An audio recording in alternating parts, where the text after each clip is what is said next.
10th maths example 6.4 பார்க்குறோம். Prove தட்னு சொல்லி கொடுத்துருக்காங்க.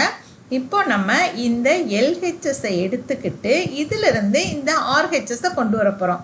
So LHS is equal to LHS எடுத்துக்கிட்டோம் சீக்கன் தீட்டா மைனஸ் காஸ் தீட்டா. சீக்கன் தீட்டாவை நம்ம எப்படி எழுதலாம் அப்படின்னா 1 டிவைடட் பை காஸ் தீட்டான்னு நம்ம எழுதலாம். Minus cos theta. இப்போ இந்த இடத்துல என்ன ஃபார்முலா யூஸ் பண்ணியிருக்கோம்? Secant theta is equal to 1 divided by cos theta. இதை தான் நம்ம யூஸ் பண்ணியிருக்கோம்.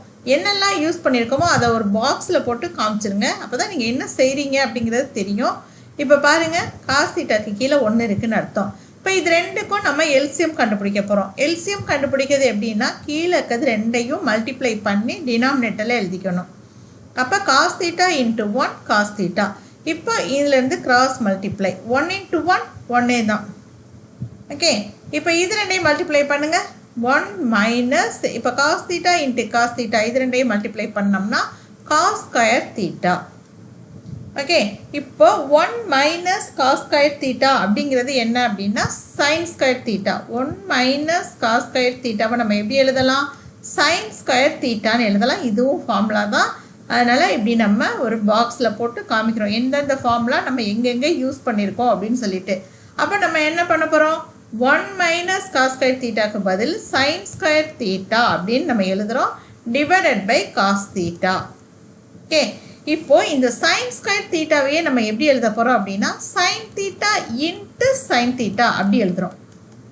ஸ்கொயர்ன்றதுனால நம்ம இந்த மாதிரி எழுதிக்கலாம் இல்லையா? Sine theta into sine theta divided by cos theta.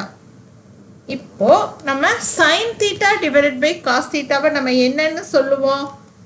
Tan தீட்டான்னு சொல்லுவோம். இப்போ இது இந்த term sine theta divided by cos தீட்டாவை நம்ம என்னன்னு சொல்லுவோம்? டேன் தீட்டான்னு சொல்லுவோம். அப்போ பக்கத்தில் என்ன இருக்குது? Sine theta. அப்போ டேன் தீட்டா சைன் தீட்டா. அவங்க ப்ரூஃப் பண்ண சொன்னதை நம்ம ப்ரூஃப் பண்ணியாச்சு. So LHS is equal to ஆர்ஹெச்எஸ்ன்னு சொல்லி நம்ம ப்ரூஃப் பண்ணியாச்சு. அவ்வளோதான் இந்த சம்.